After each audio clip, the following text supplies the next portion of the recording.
Hey, everybody. Welcome back. I'm honored today to be speaking to investigative reporter on the extremism beat for about 4 years now. Please welcome Luke O'Brien. Luke, it's nice to meet you. Nice to meet you too. I'm happy to be here. So you did this incredibly in-depth investigative piece on Ollie Alexander, one of the leaders or the leader of Stop the Steal. And you wrote this for HuffPost, and I encourage everyone to read this piece. It's really, really incredible, all of the names and players that are involved in this. And I wanted to kick off our discussion by talking about how Ollie Alexander got his start, where he came up from, and kind of who he is a little bit. Sure. So Ollie Alexander, formerly known as Ali Akbar, comes from Dallas-Fort Worth area originally. And from a very young age, he was, drawn to right-wing politics. So, even back in high school, he was setting up right-wing blogs and things like that, and kind of always attracted as well to just, the sort of digital publishing space and social media, an early adopter of that. But yeah, he grew up with a single mom. He claims his father left the family when he was 2 years old, abandoned his mother and him, according to Alexander, and kind of grew up in. His mom's a lawyer in Texas, and grew up sort of with a single working mom, which I think shaped his identity. Also, not having a father shaped his identity quite a bit, and just really leaned into his right-wing politics over time. Ended up attending college briefly. He dropped out, and he got into some legal trouble. Was arrested a couple times. Once for stealing some property, I think out of a van. This would have been back in 2006. And then that year, he was also arrested for debit card abuse. And in 2007, 2008. He was convicted of felonies for those charges, and his future looked pretty dim. But he had a certain set of skills and a willingness to use them in a way to, engage in kind of political sabotage or spread around disinformation. And so he found a home in the Republican Party and became a political operative. And it went from there over the years, just he gaining access to higher and higher level people in the Republican Party. Yeah, and at one point he even compared himself to Goebbels, but said that Goebbels didn't have his social media savvy, I think is kind of how he put it. Yeah, I think he compared himself to Goebbels and Lenin, actually, and which is, I don't think there's any. I don't think anyone in their right mind would compare themselves favorably to those two without some real context. He called them smart men and evil men, but then said that they actually were his inferiors in terms of social engineering. So it just kind of shows you his mindset. It was never really to be, do the right thing in politics and advocate for, democratic ideals. It was, these are two touchstones for his political career are two notorious anti-democratic figures in the world. Yeah, and then after his little petty crime spree and dropping out of college, he joined the Republicans. As you say, he found a home in the Republican Party, and he kind of just his whole background sort of reminds me of figures like Stone and Stephen Miller, starting in high school, and just being one of those dirty political tricksters or political dirty tricksters. And that's sort of but he became extremely dangerous. But early on, he joined the Republicans. Money started really rolling in for him. Yeah, that's true. So I think one thing to point out is that he wasn't an extremist to begin with. That happened over time. And he was just like a political nerd. He was really into conservative politics, involved in that as a high schooler, into kind of blogging. And, this was sort of, the era when blogging was really taking off. And when social media came on the scene, he jumped right in. But it wasn't that he was pushing such extreme ideas at an early stage. I mean, he was very into his Christianity and kind of melding that to his politics, which I think has deepened and has grown extreme. I would define him as a Christian nationalist now. So there's some differences between, say, him and Stephen Miller and Roger Stone, and also a lot of similarities. I mean, there's a nationalism that is a current that runs through all of their political ideologies and kind of takes different forms for different people. Now, Roger Stone is like the political operative saboteur par excellence, in American history. And Ali Alexander, he kind of took a different pathway to start even getting close to Roger Stone in that regard, and that was through being more online. Roger Stone was a product of a different era of Republican politics, where he came to DC and had his lobbying firm, and Ali Alexander kind of came at it more from this next generation, more millennial, internet empowered kind of way. But what is interesting is that he became something of a protege of Roger Stone's. So over the years, as Alexander began to interact with more people, and as you point out, he did receive money, or the organizations that he was associated with and working for received a lot of money from these Republican billionaires, a lot of dark money coming from the Koch brothers network and the Mercer family. And these are the people who have been financing, what I think it's fair to call is just kind of a lot of anti-democratic activity in our country for many years. So there's this giant pool of dark money that's out there. And for somebody like Ali Alexander, who kind of presents a certain face for the Republican Party, a very convenient face, because he is a Black man, he is of Arab descent. This allows somebody with his extremism, and often he's working hand in glove with white nationalists, to deflect all kinds of criticism. So it was easy for him, and plus with his digital skill set, it was easy for him to kind of tap into this network pretty quickly. And then over time, what you see is that he's advancing himself and he's getting more extreme. He's doing more and more kind of political subterfuge and getting extreme. And then at some point, he intersects with the high level dirty tricksters like Roger Stone, who said, okay, kid, you kind of earned your stripes here. Come on in. Let me show you how this really works. And next thing you know, he's hanging out with him at Mar-a-Lago. And it's really this. It's a long rise, but a very, in a way, improbable rise, and in a way, a rise that once you kind of understand it, makes a lot of sense for who he is and how he got into this scene. Yeah, and it's around that time he starts making friends in Bannon's circle, where he started, sheds his last name. He meets people like Wintrick and Matt Colligan, Cernovich, Posebek. Can you talk a little bit about that time? Because that's what this seems to build up to the Stop the Steal 2020 switchover. Yes. Around 2016, obviously a certain political figure arrived on the scene to change everything in Republican politics. Well, not change everything, but take it to another level of extremism, and that's Donald Trump. And Steve Bannon was running his campaign at the time.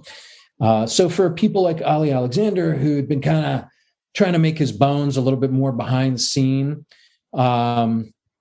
but they're trying to make money. They're trying to make their names, and they're also, becoming gradually more extreme.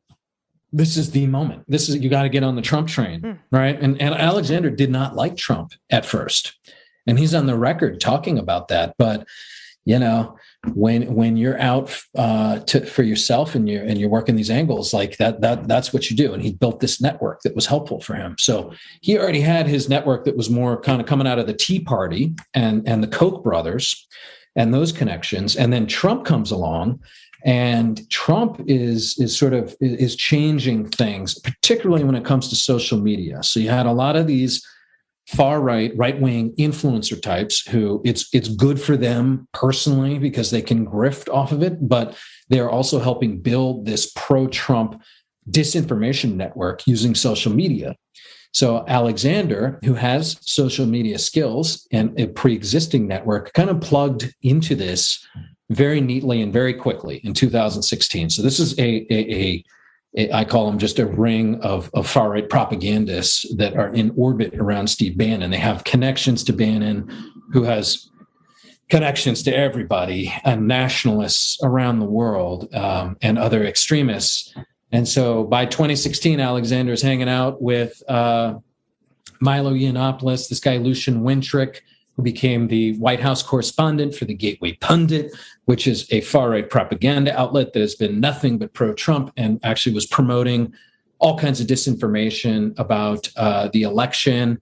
It promoted Alexander's Stop the Steal rallies before January 6th. It promoted propaganda from the Oath Keepers, whose members were involved in attacking the Capitol on January 6th. So Lucian Wintrick is a key figure. Jack Posobiec, you mentioned, is another one that he crosses paths with.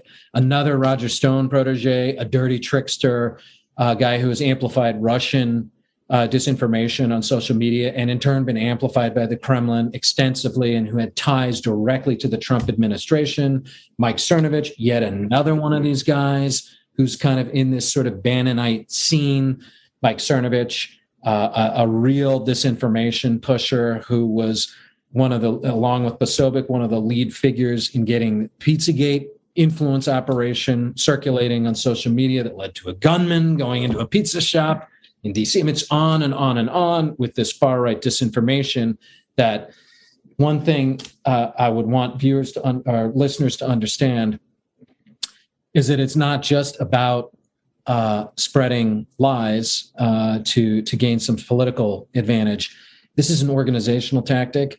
And extremism experts rightly view a lot of this disinformation and what this network pushes around as stochastic terrorism, which is you're painting a target for people who are you're whipping up a mob using the internet, social media, and you're painting a target in real life. And then you just, you don't ever say, go and attack this, go and call, go and hurt this person, go and commit violence. You never say that. They know not to cross that line, but they do know as well that if you get enough people, you brainwash them on disinformation, you get them angry enough, and you say, this is the problem right here. Somebody is likely to pop off. And they're aware of this, and they've been doing it for years. So you saw it with Pizzagate, and you saw it with January 6th. And it's this same network. So he dropped right into that network and started working with these people. And that network at its top has people like Roger Stone, kind of directing it. Mm-hmm. And you say they know not to cross that line, but Ollie Alexander walked right up to that line. And I want to continue to talk about that and the Stop the Steal rallies, the Million MAGA marches, and the insurrection as soon as we take a quick break. Would you mind sticking around? Of course. All right, everybody, we'll be right back. Hey, everybody, welcome back. We're talking to Luke O'Brien about his piece in HuffPost about Ollie Alexander.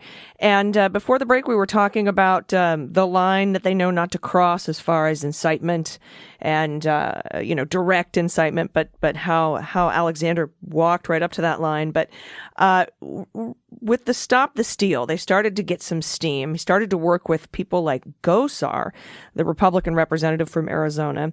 And also mentioned in this article is Rick Grinnell. Can you talk a little bit about how they're involved? Yeah. Well, let me handle Grinnell first because his involvement is a little more peripheral. So Alexander put together, using social media, really put together this movement called Stop the Steal. That was a slogan that was coined in 2016 by Roger Stone as a way to undermine confidence in the Republican primary, which Trump seemed like he was going to lose, and then later in the general election, which Trump also seemed like he was going to lose. And so the idea was, somebody in the deep state is trying to steal this election from Donald Trump. And so that slogan, and it was a little more than the slogan, but but that's the main thing it was. In 2020, Alexander dusted that off as a way to try to invalidate Joe Biden's win in the election. And he had a network of people, some of the same people that we just talked about, that were helping him. And one of those guys is this guy named Michael Kudre, who is also a grifter, also has had some trouble with the law, and reinvented himself as a far-right influencer on Twitter. And Twitter had no problem with this, of course, and just let him kind of spread disinformation about hydroxychloroquine and other things, along with Alexander. They both spread, this voter fraud disinformation. And so Kudre had, and again, back to Twitter. Twitter was kind of like a platform, staging ground for this kind of anti-democratic attack that ended up, leading to January 6th. So you can organize people on Twitter in these DM rooms where, and the right wing and the far right, especially the MAGA people, have been doing this for years. It's how the Trump campaign kind of organized itself and got the message out in 2016, is you can just set up these DM rooms with a bunch of like-minded people, and they're basically retweet rooms. So if you drop messaging in there, you've already got a bunch of people who are just going to retweet it, amplify it, blast it out to the world, get it trending on Twitter, pop it off Twitter onto other platforms. And so it's very easy to kind of drop a message, a propaganda, like morsel into this at the top and just have it spin up. And so Kudre was running basically like a room like that featured a bunch of other far-right extremists, including a neo-fascist who was on the Kremlin payroll at one point, is a big fan of the Unabomber. And, there are people like this in this room. And then, Rick Grinnell is in there, which is shocking. And it was, I believe, he was in there at a time when he was the acting director of national intelligence. Oh, great. So it shows really how close people in the high-level people in the Trump administration were to this network of bad actors. Now, I should point out that anybody can put anybody else into a Twitter DM room. However, this Twitter DM room featured a lot of people who were involved in organizing Stop the Steal eventually. And Rick Grinnell is one of the key figures who spread all kinds of baseless claims of voter fraud in the 2020 election. And he refused to answer any questions when I got in touch with him about this. So that's his connection to it. And then Gosar, it's even worse. Gosar was involved from the very beginning, organizing and promoting these Stop the Steal rallies around the country, several of which turned violent. And these rallies were basically, hey, the election's been stolen, even though they had no evidence of it. And everybody who's mad about this should assemble either outside a state capitol or outside, an election center. And we should do something about it. And what really is it that they were talking about doing? They never, this goes back to our point before, they would never articulate exactly what they thought should happen because they know that might cross a legal line. But, there's no evidence the election was stolen. This was the most secure election in the history of the country, according to people even in Trump's administration. And Bill Barr. Yeah. Yeah, exactly. And so what exactly are you trying to do when you get an angry mob together outside an election center, armed, some of them armed, talking about how the election was stolen and we gotta save the country and take back the republic? It's pretty obvious what that's going to lead to, frankly. And everyone on my beat saw it. So you have Paul Gosar, this congressman from Arizona, deeply involved in making this happen and promoting it and appearing at rallies to speak even from the start. And Alexander, working hand in glove with him openly on Twitter, and Twitter allowing it to happen. And the crazy thing about Gosar is that he's got open connections to far-right extremist groups like the Oath Keepers, again, members of which stormed the Capitol on January 6th. And Gosar, even if you go back a couple of years, his extremism goes back some ways. He was caught on camera at a meeting in Europe, in London, He'd gone there to support a far-right extremist in London who's a violent criminal. And he was caught on camera with Steve Bannon meeting with these European ultra-nationalist leaders, several of whom have worked with neo-Nazi organizations. And they were turning to Gosar and saying, hey, we need more support from people like you in Congress, in America, in America's Congress. And man, I just, this stuff has been happening under everyone's noses for years. And it's frankly, it's not surprising in hindsight that it led up to January 6th. And there's just no way, like Gosar's in trouble. There's no way he's not going to be in trouble because his fingerprints are on this in some fashion. I think it's just a question of like, can you make a case against him? Can you make a case against Alexander? And that goes back to what you were saying about speech and whether the speech actually was inciting the violence.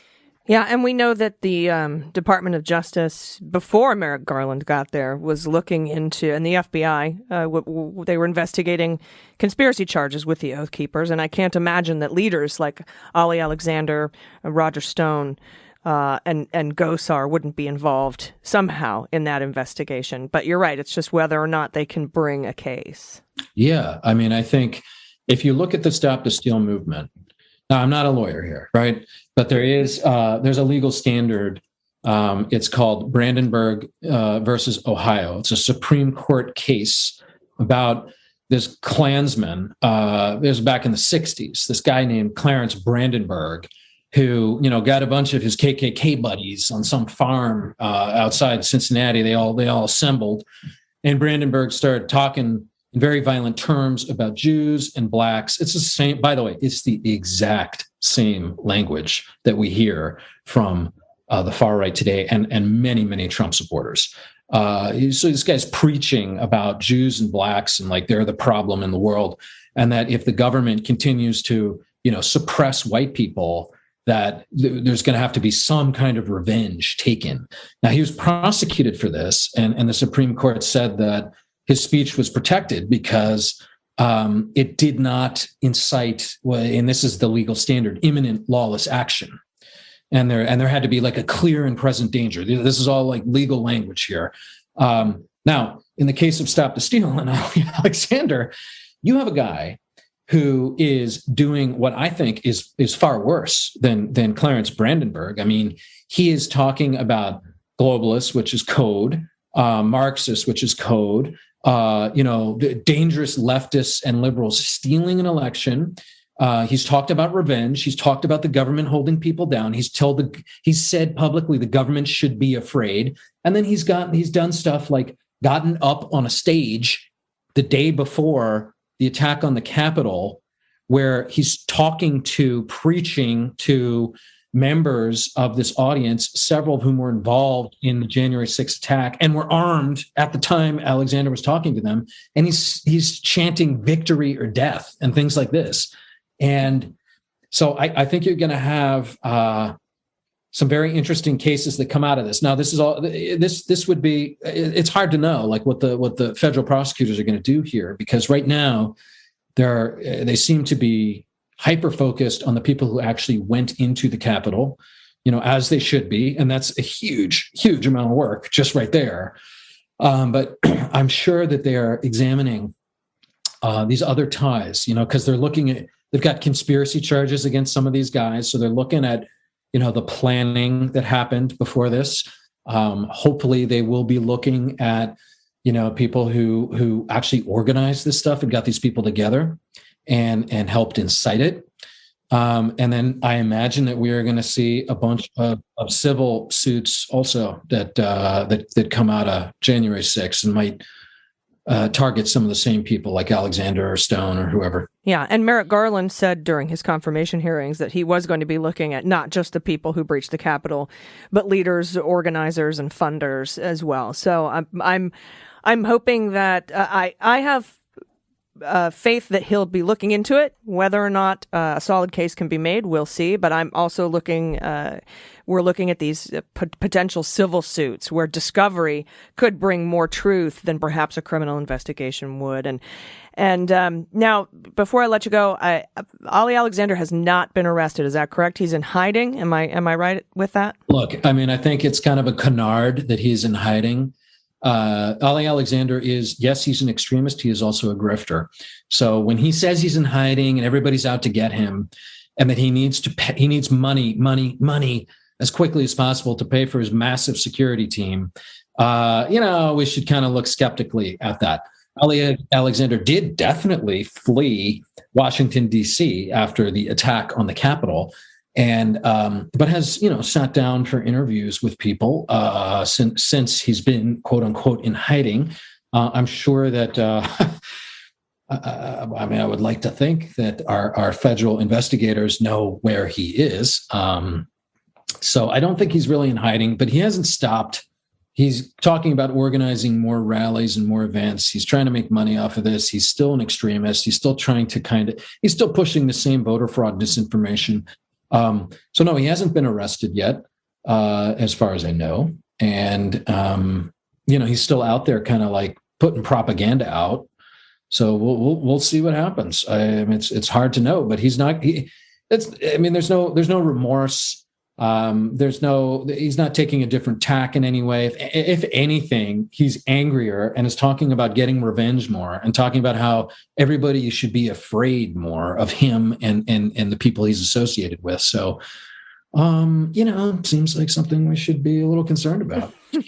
Yeah, and we've seen the pattern so far with the arrest of the insurrectionists. It's easy to charge and arrest the people who broke into the Capitol immediately, and then we know that it's taking longer to build charges on the back end. For example, the murder of Officer Sicknick, or conspiracy charges, or sedition charges. Those charges take longer.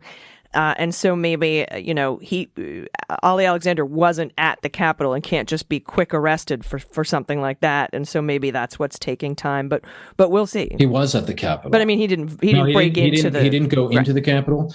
In fact, he was with Alex Jones on the steps of the Capitol as right around the time the breach of the Capitol occurred. And they claimed that they were sent down there or went down there to try to calm down the mob. And there is some video of Alex Jones trying to get people not to, do the violence, because, my theory on this is they're just trying to cover their butts. They've been whipping these people up for months, right? Oh, so yeah. They realize that perhaps there's some legal jeopardy for them. So they're down there, but fully aware of what's going on. That's what's so interesting, too, because I begin my story hours after the violence had broken out at the Capitol. And Ollie Alexander, he's changed his clothes. He's up on a rooftop observation deck, where they had seemingly planned to have a party. And he's looking down at the Capitol and he's saying, I don't disavow this. I don't denounce this. And this is 3 hours after he knew that somebody had been shot inside the Capitol and he'd watched a mob storm inside. And he refused to denounce the violence of the event, which I found really telling. That should be the easiest thing for anyone to do. And he couldn't do it. He was at the Capitol and he knew what was going on. And he helped create the conditions for that to happen. And I was trying through my journalism to make that clear and to hold him accountable in the way that I could. But we journalists can only do so much. So, yeah, and I agree 100%. I only meant that he couldn't be arrested for a quick and easy break-in, violent entry type of a situation that we've seen a lot of these 250, 300 insurrectionists Correct. arrested for initially. They're just, hopefully building a case. But I appreciate this story. It's really, really incredible. It's called How Republican Politics and Twitter Created Ollie Alexander, the Man Behind Stop the Steal. It is by investigative reporter Luke O'Brien on HuffPost. I appreciate your time today, Luke. Thanks for talking to us. And I hope we can follow up again as this investigation broadens. Yeah, of course. I will likely be doing some more reporting on it. So it's been a pleasure to talk about what I've done so far. Excellent. Excellent work. Great, incredible story. Great in the sense that it's very, very complete. I get it. Not great in not great in the content. It's all bad. Really, it's all bad. But, it's all very, very bad. Very, very bad work. Now, I appreciate your time, though, Luke O'Brien. Thanks so much. Of course. Thank you.